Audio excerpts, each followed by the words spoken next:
कश्मीर की वादी में आज भी उनकी वादी कश्मीरियों के खून से सुर्ख हो चुकी है। मैं आपका और ईरान के अवाम का शुक्रिया अदा करता हूँ कि आपने हमेशा कश्मीरियों के लिए आवाज़ उठाई और इंशाअल्लाह मैं समझता हूँ कि वो दिन आएगा जब कश्मीरियों को भी उनके हकूक मिलेंगे।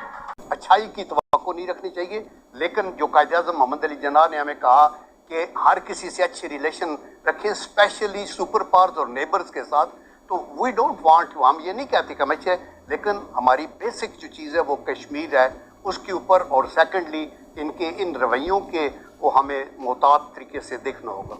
अच्छा, अहमद तो दीवारों पे लिखा है काफिर काफिर शिया काफिर, इनके तो दीवारों पे लिखा है ये शियाओं को मारते हैं, ये शियाओं को मुसलमान नहीं समझते, ये पैसा लेकर आया तो तलवे चाट रहे हैं, कैरेक्टर तो है नहीं इनका। भी कहा जा रहा है कि कुछ डिस्कस इस तरह नहीं किया गया कश्मीर के हवाले से, और अभी भी जो है ये नहीं डिस्कस किया गया कश्मीर के हवाले से।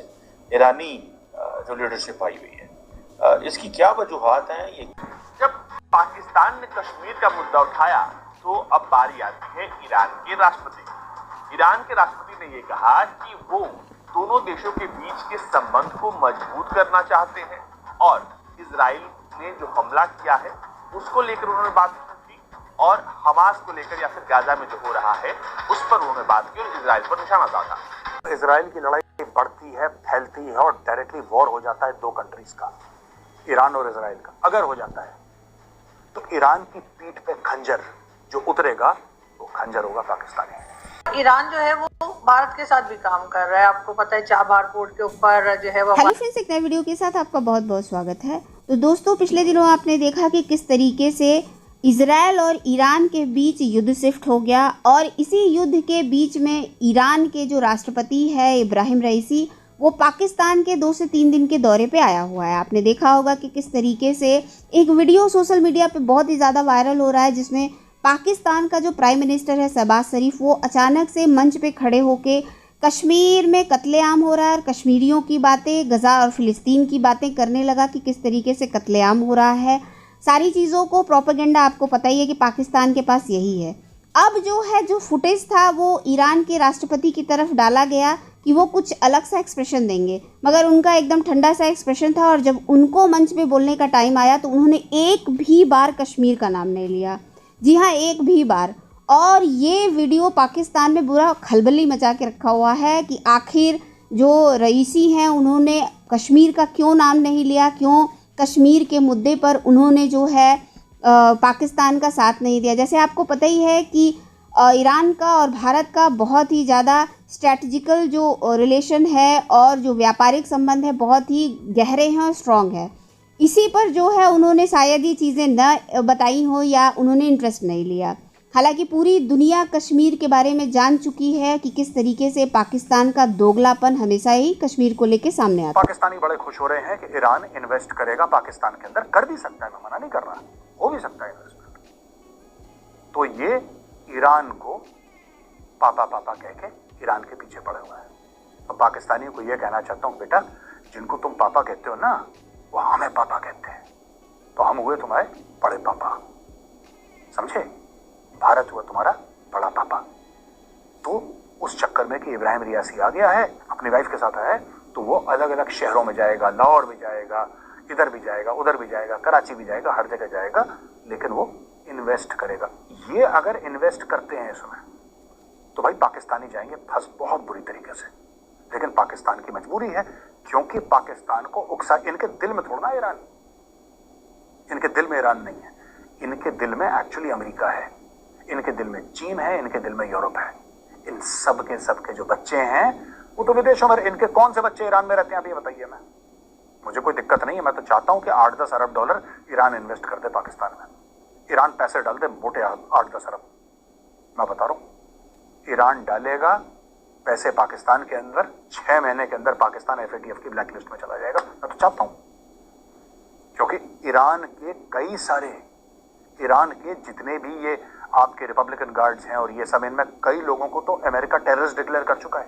दे have been blacklisted, their weapons program is blacklisted. कितना सारा गड़बड़ है ईरान के अंदर, और ग्लोबली मैं बता रहा हूं, सिर्फ अमेरिका नहीं, ग्लोबली कितना सारा गड़बड़ है ईरान के साथ। सऊदीया की बात करें वो इंडिया में भी इन्वेस्टमेंट करता नजर आता है। यूएई की बात करें वो इंडिया में बड़ी इन्वेस्टमेंट करता नजर आता है। इंडिया वहां पे इन्वेस्टमेंट करता नजर आता है। वहां पे उन्हें क्यों कोई इशू नहीं फेस करना पड़ता, वहां पे सिक्योरिटी क्यों बेहतर नजर आती है, या ओवरऑल जो भी है वो इन्वेस्टमेंट क्यों करते हैं, पाकिस्तान में क्यों नहीं करते? है भी इस्लामिक कंट्री। बिल्कुल ऐसा ही है, लेकिन इसकी वजह मैं आपको पहले बता चुका हूँ कि यहाँ पे कब समझ में नहीं आता कौन अपने मफाद के ऊपर चलाता है। रूलिंग पार्टी अगर कोई है और उसके खिलाफ जा रहा है, फॉर एग्जाम्पल ट्विटर पे कोई प्रोपेगेंडा हो रहा है और इस वक्त हमारी करंट गवर्नमेंट को उससे नुकसान हो रहा है, तो वो ये नहीं देखेंगे कि ऐसा क्या मसला है तो किस तरीके से सॉल्व किया जाए। वो क्योंकि आईटी की उन्हें कोई नॉलेज ही नहीं है, वो सीधा कहेंगे ट्विटर बंद कर दो, इंटरनेट बंद कर दो, उससे क्या नुकसान होने। मैं आईटी की फील्ड से ताल्लुक रखता हूँ, मेरे बिजनेस को कितना नुकसान हुआ है, मेरे क्लाइंट्स किस तरीके से बिल्कुल एक ट्रेन करके चले गए पिछले कुछ टाइम के अंदर जब इंटरनेट बंद था। किसी को कुछ नहीं पता, हमारा कोई ख्याल ही नहीं कर रहा, कहाँ से पता होगा। और फिर दूसरे नंबर पे अगर हम बात करें दुनिया के दूसरे कंट्रीज की, खासतौर पे हम ज्यादातर बात करते हैं इंडिया की, उसकी रीजन ये है कि हमारे साथ ही 1947 में उन्होंने सफर स्टार्ट किया, हमने भी सफर स्टार्ट किया। आज आईटी में वो किधर है? क्या कंपैरिजन तो दूर की बात, हम आपको लगता है कि नजदीक भी जाते हैं आईटी में?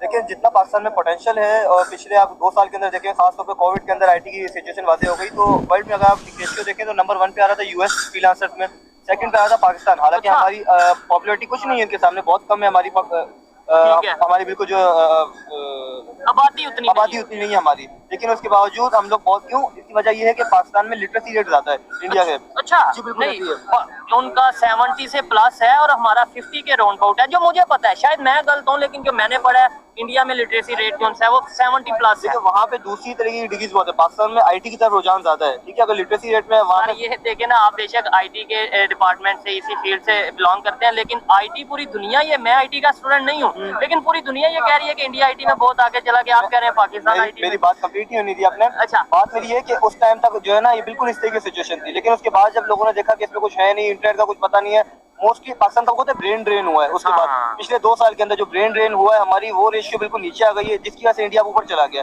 इजराइल के ऊपर बम और मिसाइल मार दी, एक वो ऑपरेशन था जिसमें इजराइल ने ईरान के ऊपर बम और मिसाइल मार दी। एक वो ऑपरेशन था जिसमें इराक के अंदर बैठे ईरानी मिलिशिया ने यूएस बेस जो कि सीरिया में था उसके ऊपर मिसाइल मार दी। लेकिन एक और ऑपरेशन है दोस्तों, ऑपरेशन नूर। बड़ी शर्म की बात है, लेकिन ऐसा हो रहा है तो कुछ कर नहीं सकते। ईरान में हो रहा है ऑपरेशन नूर। नूर कहते हैं रोशनी को, फारसी शब्द है नूर, उर्दू में भी नूर का इस्तेमाल किया जाता है। ऑपरेशन नूर है क्या कि ईरान में जो बेटियां हैं, जो बहुएं हैं, जो औरतें हैं, वो हिजाब पहने, नकाब पहने, बुर्का पहने, ये ईरान का फोकस है।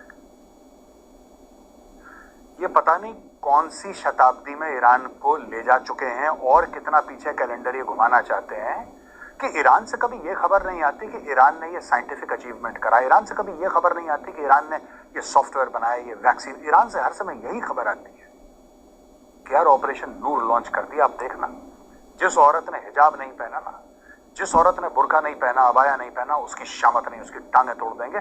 कितनों की हत्या कर चुके हैं लोग।